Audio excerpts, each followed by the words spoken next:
जब से उन्होंने आसीन हुआ तो आसीन होने के तुरंत बाद उन्होंने कहा था कि मेरी सरकार गरीबों को, किसानों को, मजदूरों को, सभी समाज, सभी वर्गों को सेवा करने का काम करेगी। मेरी सरकार उनके लिए समर्पण रहेगी।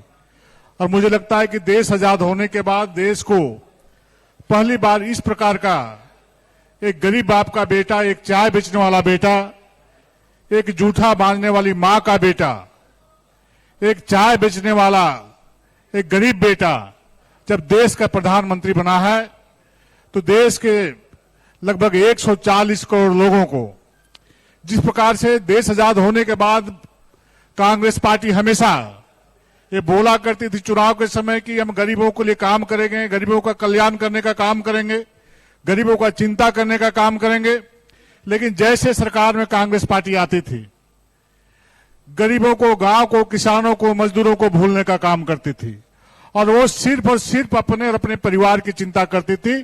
कैसे मेरा परिवार आगे बढ़े, मेरे परिवार कैसे सबल हो, मेरा वंश कैसे आगे बढ़े, मेरे परिवार की तिजोरी कैसे बढ़े, इस बारे में वो चिंता करने का काम करती थी। और पहली बार एक गरीब बाप का बेटा देश का प्रधानमंत्री बना है जिन्होंने गरीबों का चिंता करने का काम किया है।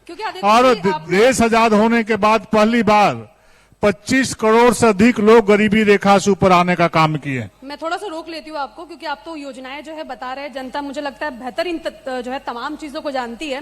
क्योंकि भाजपा की बात करते तो एक लाइन हमने अक्सर देखा कि प्रधानमंत्री बोलते हैं कि बूथ हो, जिला हो, मंडल हो, नुक्कड़ हो, कस्बा हो, गांव हो, काम करना है। ये झारखंड जल जंगल जमीन का राज्य है। आपको लगता है कि 14 सीटें हैं, चुनाव है, शंखनाद बज चुका है, आप पैठ बना पाए हैं? देखिए, मैं तो पहले ही बोला कि जिस प्रकार से गांव के एक एक व्यक्ति का, मैं तो समझता हूं कि 140 करोड़ आबादी वाला देश का एक भी दरवाजा नहीं है जहां पर देश के यशस्वी प्रधानमंत्री ने विगत 10 वर्षों से उनके दरवाजे में कल्याणकारी योजनाओं के माध्यम से दस्तक नहीं दिया हो। प्रत्येक दरवाजे के ड्योरी पे जाकर के आदरणीय प्रधानमंत्री जी ने उन गरीबों के आंखों के आंसुओं को पोंछने का काम किया है और देश आजाद होने के बाद पहली बार गरीबों के चेहरे पे मुस्कान आने का काम किया है। उसके दरवाजे पर विकास की किरण को किसी न किसी योजनाओं के माध्यम से पहुंचाने का काम किया है।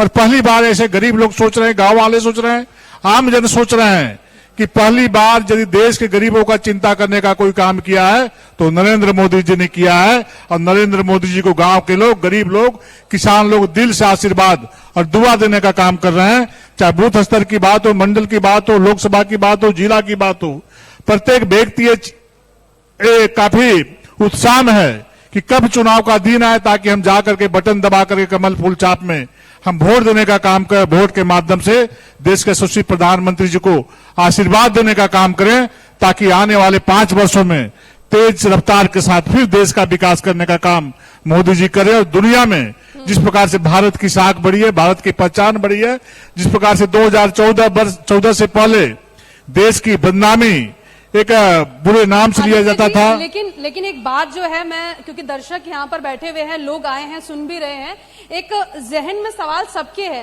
कि भाजपा के पास ऐसी कौन सी वॉशिंग मशीन है कि विपक्ष के जो तमाम नेता है जब आते हैं तो ईडी सीबीआई के केस हट जाते हैं और वो तमाम नेता जो है वॉशिंग मशीन से होते हुए जो है साफ हो जाते हैं। ये थोड़ा सा सवाल पे मैं चाहूंगी आप दृष्टि डालिए। देखिए, कांग्रेस पार्टी पाप की गठरी ढोए हुए इतना इस देश पे पाप करने का काम किया है कि जो उसके कार्यकर्ता, जो नेता हैं, जैसी अवसर पाता मिलता है वो भारतीय जनता पार्टी के विचारधारा से प्रभावित होकर के उस पाप की गठरी से भागना चाहते हैं, भागने का काम करते हैं।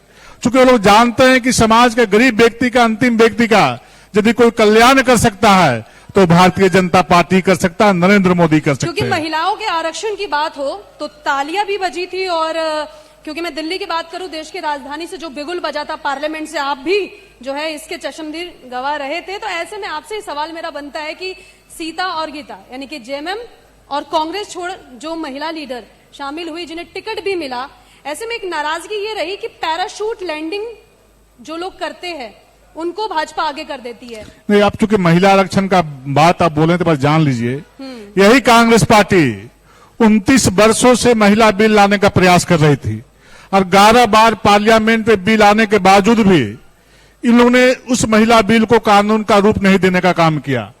और जो मैनिफेस्टो में जो देश के सुशील प्रधानमंत्री भारतीय जनता पार्टी ने जो उस संकल्प पत्र में घोषणा किया था कि मेरी सरकार बनेगी तो आने वाले समय में हम 33% महिलाओं को आरक्षण देने का काम करेंगे।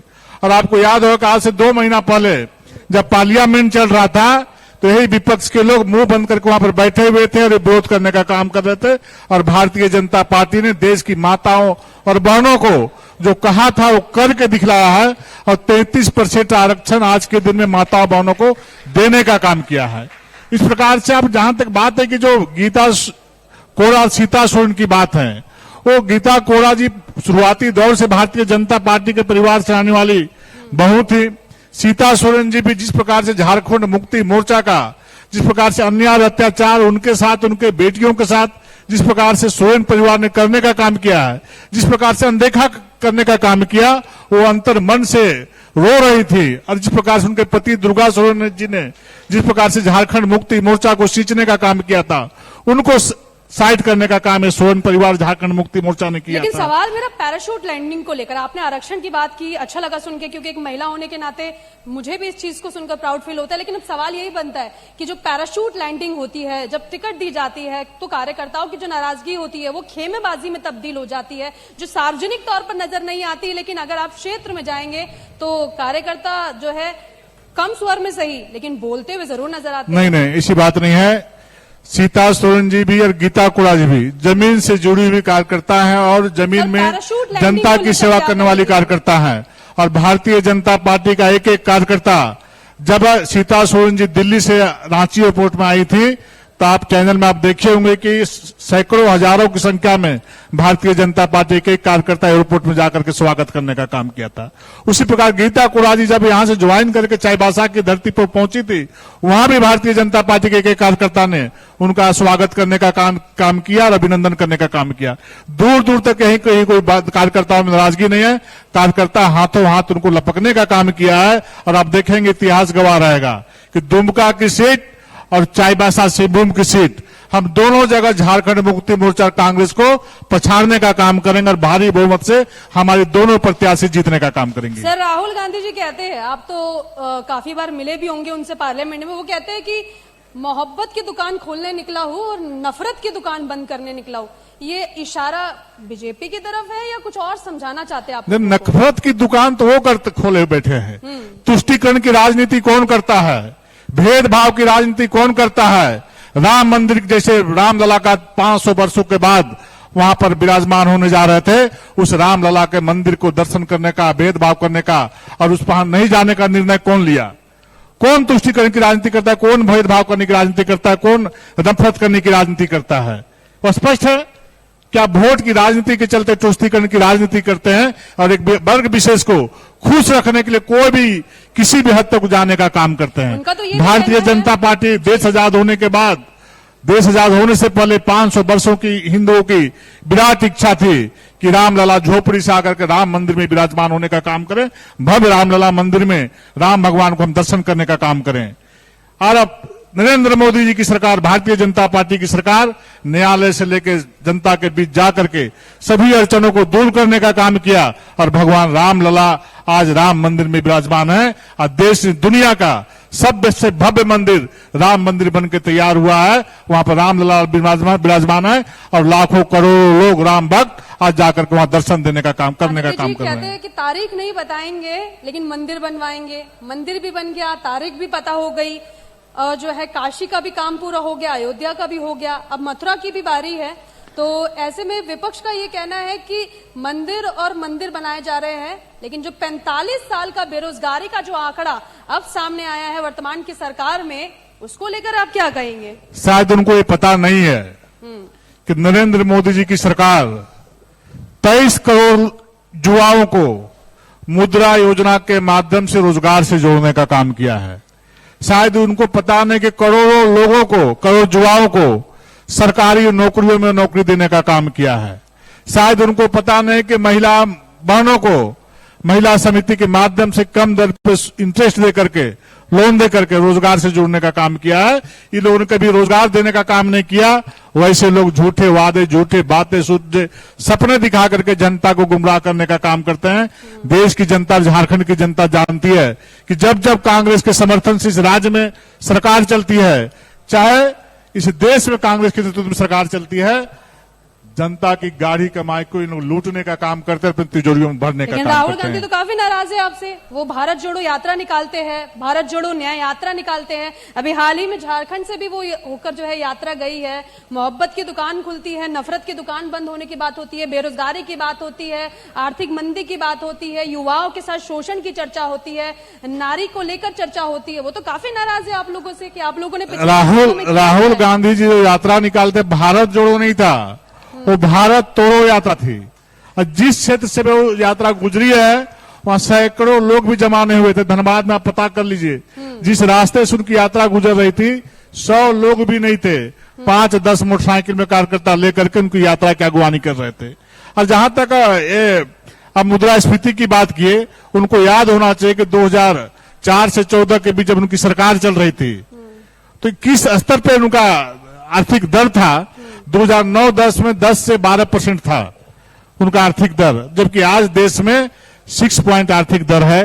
देश की जनता जान रही है, देश बहुत तेजी के साथ आगे बढ़ रहा है। दुनिया का आर्थिक व्यवस्था में भारत 5वें स्थान में है और नरेंद्र मोदी जी का गारंटी है, अगले बार जब 2024 से 2029 में भारतीय जनता पार्टी के नेतृत्व में, नरेंद्र मोदी जी के नेतृत्व में सरकार बनेगी, तो ये देश दुनिया के तीसरी अर्थव्यवस्था में जाने का काम करेगा, अपनाने का काम करेगा, स्थान पाने का काम करेगा। अभी हाल ही में जब हेमंत सोरेन जी का जो है सीन हुआ, जब पूरा सरकमस्टांसेस बने और जब वो जेल गए, तो उसके बाद राहुल गांधी जी ने जब ट्वीट किया तो आप लोगों से काफी नाराजगी दिखाई। उन्होंने कहा कि जो लोग जंगल से बाहर आ गए हैं, आप लोगों को अच्छे नहीं लग रहे हैं। जो लोग आप लोगों के इक्वल बैठ रहे हैं, आप लोगों को अच्छे नहीं लग रहे हैं। जो लोग साफ कपड़े पहन के जो है अब एजुकेशन ले रहे हैं, रोजगार के क्षेत्र में जा रहे हैं, आप लोगों को अच्छे नहीं लग रहे हैं। आदिवासियों से सबसे ज्यादा अगर किसी को दिक्कत है तो भाजपा को है। ऐसे में हाल ही में देखा गया कि प्रधानमंत्री नरेंद्र मोदी का भी लगातार दौरा झारखंड में रहा। आप इन दोनों बातों को लेकर क्या कहेंगे? देश के इतिहास में जब से देश आजाद हुआ है, तब से यदि आदिवासी समाज का यदि कोई कल्याण करने का काम किया है तो भारतीय जनता पार्टी ने किया, नरेंद्र मोदी जी ने किया है। आप जानती हैं कि 2014 के बाद से देश के यशस्वी प्रधानमंत्री ने प्रधान सभा के रूप में प्रधान कुर्सी को संभाला है। यहां पर भगवान बिरसा मुंडा, आज देश ने दुनिया के में भगवान के रूप में भगवान बिरसा मुंडा जी को देखा जाता था, और आज झारखंड में वैसे महापुरुष को एक गौरव दिवस के रूप में पखवाड़ा मनाया जा रहा है और भगवान बिरसा मुंडा जी को श्रद्धा सुमन अर्पित करने के लिए देश का पहला प्रधानमंत्री कोई उनके घर में, उनके दरवाजे पर जाकर के सम्मान देने का काम किया तो नरेंद्र मोदी जी ने किया। और सिर्फ बिरसा मुंडा जी का सम्मान ही नहीं है, पूरे आदिवासी समाज को सम्मान देने का काम किया। और भारतीय जनता पार्टी ने ही आदिवासी मंत्रालय, आदिवासी कल्याण मंत्रालय बनाने का काम यदि किसी ने किया तो भारतीय जनता पार्टी ने किया, अटल जी ने किया। ये लोग क्या कर रहे थे? और उस आदिवासी कल्याण मंत्रालय का कोई मंत्री है तो इस झारखंड के ये धरती पुत्र, धरती का बेटा अर्जुन मुंडा जी हैं। आज देश में पूरे आदिवासी समाज का कल्याण करने का काम अर्जुन मुंडा जी कर रहे हैं। इस प्रकार से 9 आदिवासी समाज के कार्यकर्ता, आदिवासी समाज का बेटा आज देश का प्रधानमंत्री, देश का मंत्री बनकर बैठा है। चाहूंगी झारखंड में, क्योंकि अब देखें तो लोकसभा का भी क्योंकि चुनाव है, पूरे देश भर में लोकसभा का चुनाव है, चुनावी आगाज भी क्योंकि हो गया है। आदिवासी समाज का नेतृत्व करने के लिए भाजपा के पास सबसे बड़ा लीडर कौन? देखिए, हमारे बहुत सारे लीडर हैं। चूंकि भारतीय जनता पार्टी सामूहिक नेतृत्व में चुनाव लड़ती है, नरेंद्र मोदी जी के नेतृत्व में चुनाव लड़ती है। हमारे अभी प्रदेश अध्यक्ष आदरणीय बाबूलाल मरांडी जी हैं, हमारे केंद्रीय मंत्री आदरणीय अर्जुन मुंडा जी हैं, अनुसूचित जनजाति मोर्चा के राष्ट्रीय अध्यक्ष आदरणीय समीर उरांव जी हैं, नीलकंठ मुंजा जी हैं, आशा लकड़ा जी हैं। इस प्रकार से दर्जनों हमारे आदिवासी नेता हैं जो आदिवासी समाज के बीच उठा करके, एक गांस उठा करके भारतीय जनता पार्टी ने जमीन से लेकर के आसमान तक पहुंचाने का काम किया है। जब से राज्य अलग हुआ तो प्रथम मुख्यमंत्री आदिवासी समाज से आदरणीय बाबूलाल मरांडी जी को इस राज्य का मुख्यमंत्री बनाने का काम किया। तीन तीन बार आदरणीय अर्जुन मुंडा जी इस राज्य का नेतृत्व किए मुख्यमंत्री के रूप में। इस प्रकार से झारखंड मुक्ति मोर्चा तो अपने स्वार्थ की राजनीति करती है। जब जब कांग्रेस के समर्थन से इस राज्य में झारखंड मुक्ति मोर्चा की सरकार बनती है, ये लोग अपनी तिजोरियों को भरने का काम करते हैं और झारखंड का कल्याण से दूर दूर तक इनका कोई रिश्ता नाता नहीं रहता है। सर, अभी हाल ही में महारैली हुई थी और नाम था कि लोकतंत्र बचाओ देश बचाओ। महारैली में भीड़ भी ठीक ठाक जुटी थी और इस महारैली में तमाम विपक्ष के नेता थे और आपके झारखंड से चंपई सोरेन जी भी पहुंचे थे और भी कई लीडर्स जो है वहां पर गए थे। और राहुल गांधी ने जो है एक बात कही थी, उन्होंने कहा था मैच फिक्सिंग चुनाव। तो इस बात से आप क्या समझते हैं? देखिए, आप उस मंच में आप देखेंगे जो लोकतंत्र बचाओ देश बचाओ का नारा दे करके जो लोग बैठे थे, सभी भ्रष्टाचार का आरोपी हैं। सभी लोगों ने देश को और समाज को लूटने का काम किया है। आप उन नेताओं को चेहरे देखिए, आपको पता चल जाएगा सबके ऊपर भ्रष्टाचार का आरोप लगे हुए हैं, उनके ऊपर कार्रवाई चल रही है और बहुत जल्दी ही ये लोग जेल के अंदर जाने वाले हैं। कुछ लोग जेल से बाहर बेल में घूम रहे हैं, कुछ लोग जेल के अंदर हैं। उनकी पत्नियां आज आप भविष्यवाणी कर रहे हैं कुछ नेताओं की? निश्चित रूप से जब ये लोग को अवसर मिला है, देश की गाढ़ी कमाई को, जनता की गाढ़ी कमाई को लूटने का काम किया है। ये अनेकों उदाहरण, दर्जनों उदाहरण है। जब भी अवसर मिला है, आखिर ये लोग कहां से इतना पैसा लाते हैं, कहां से इतनी जमीनें खरीदते हैं, कहां से इतने पूरे झारखंड में घर बनाने का काम करते हैं, कहां से पैसा आता है? झारखंड की जनता को किसने लूटा है? निश्चित रूप से इस कांग्रेस और झारखंड के लोगों ने लूटा है। आप लोग जिसे इंडी गठबंधन कहते हैं और जिसे विपक्ष इंडिया गठबंधन कहता है, आपके लिए क्या है इंडिया गठबंधन? दूर दूर तक कुछ नहीं है। जनता इनकी तरफ देखना पसंद नहीं करती है, क्योंकि लोग जानते हैं कि एक ने झारखंड को बेचने का काम किया था, झारखंड मुक्ति मोर्चा ने, और कांग्रेस ने झारखंड को खरीदने का काम किया था। ये दोनों सौदागर हैं। झारखंड के कल्याण से, झारखंड के जनता के लोगों के कल्याण से दूर दूर तक इनका नाता नहीं रहा है। जब जब झारखंड में जेएमएम कांग्रेस के समर्थन से झारखंड मुक्ति मोर्चा की सरकार बनती है, इस झारखंड को दोनों हाथ से लूटने का काम करते हैं, विकास की गति को रोकने का काम करते हैं। माताओं बहनों के साथ अन्याय और अत्याचार होता है, उसको अनदेखी करने का काम करते हैं। लॉ एंड ऑर्डर ध्वस्त हो जाता है, विकास के सारे काम बंद पड़ जाते हैं। आदित्य जी, एक सवाल जरूर पूछूंगी, लेकिन चाहूंगी दर्शकों से थोड़ा सा माहौल जो है वो शांत हो रहा है, तालियां बजा दीजिए और थोड़ा एनर्जी जिससे जो है आगे सवाल पूछ लिया जाए, क्योंकि आप तो पार्लियामेंट में भी बोलते हैं और झारखंड में भी मैंने आपको काफी बार देखा है स्पीच देते हुए। धर्म के ठेकेदार हैं आप, ऐसा आरोप लगाते हैं विपक्ष के लीडर। चाहे राम मंदिर को लेकर राजनीति करना हो, इस तरीके के आरोप लगते हैं। काशी को लेकर राजनीति करना हो, बाबा भोलेनाथ की नगरी को, उसको लेकर आरोप लगते हैं। अब तो मथुरा की भी बारी आ गई है। इतने सारे आरोपों को कैसे साफ करेंगे आप? हम लोग इसको आरोप नहीं मानते हैं। हम हिंदू समाज से आते हैं। हमारी आत्मा में, रग रग में, कण कण में भगवान राम बसे हुए हैं, भोले शंकर बसे हुए हैं। उनकी आराधना करना मेरा परम कर्तव्य बनता है। वैसे लोग विचार करने का काम करें, ढोंगी लोग जो घर में पूजा करते हैं और बाहर में ढोंग करने का काम करते हैं, दिखावे की राजनीति करते हैं, तुष्टीकरण की राजनीति करते हैं। 500 वर्षों से जो विषय विवाद का विषय बना हुआ था, मैं पहले ही कहा, वैसे विवाद को बुद्धिमानी पूर्वक नरेंद्र मोदी जी ने सुलझाने का काम किया और भगवान रामलला का मंदिर वहां पर बनाने का काम किया। रामलला वहां पर विराजमान है। वैसे अन्य प्रकार के जो मंदिर, जो विवाद का केंद्र इन कांग्रेसियों ने बनाने का काम किया वोट की राजनीति के चलते। तो देश की जनता जानती है कि ये लोग नौटंकी करने वाले लोग हैं, ये वोट की राजनीति करने वाले लोग हैं, ये तुष्टीकरण की राजनीति करने वाले हैं लोग। और भारतीय जनता पार्टी सच्चाई के साथ सेवा का काम करने वाली पार्टी है और अपने जो हमारे देवी देवता हैं उनका हम पूजा पाठ करते हैं। चलिए सर, एक रैपिड फायर हो जाता है और फिर उसके बाद जो है इस इंटरव्यू का समापन करते हैं। एक नाम लूंगी मैं और मैं चाहूंगी मतलब लगभग एक लाइन में आप उसको पूरा फिनिश कर दे, आंसर दे दे उस चीज का। हेमंत सोरेन। हेमंत सोरेन जी तो जैसी करनी वैसी भरनी, जैसा कर्म किया वैसा फल रहे हैं। सर रैपिड फायर है, जल्दी जल्दी चलते हैं। Babulal Marandi.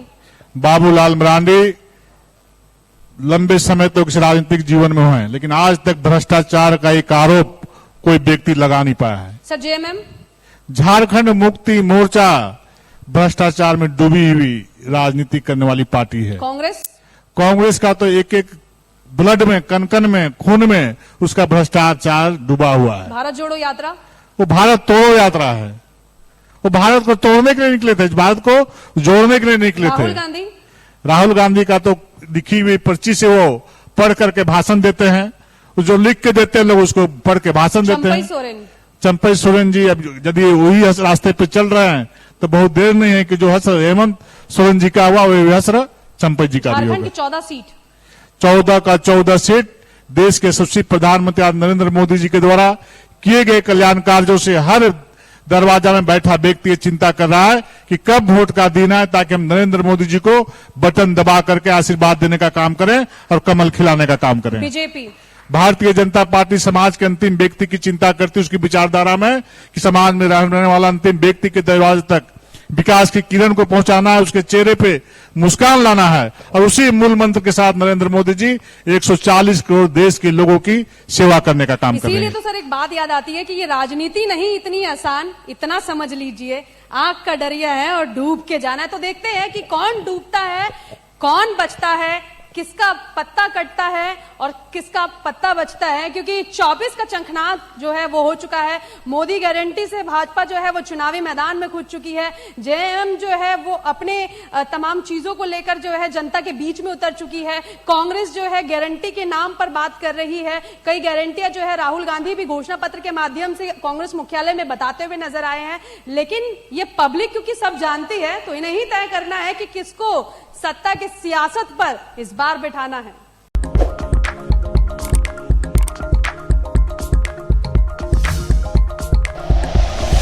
Like and share videos, subscribe करें हमारा चैनल और प्रेस करें बेल आइकॉन। न्यूज़ 11 भारत, सच है तो दिखेगा।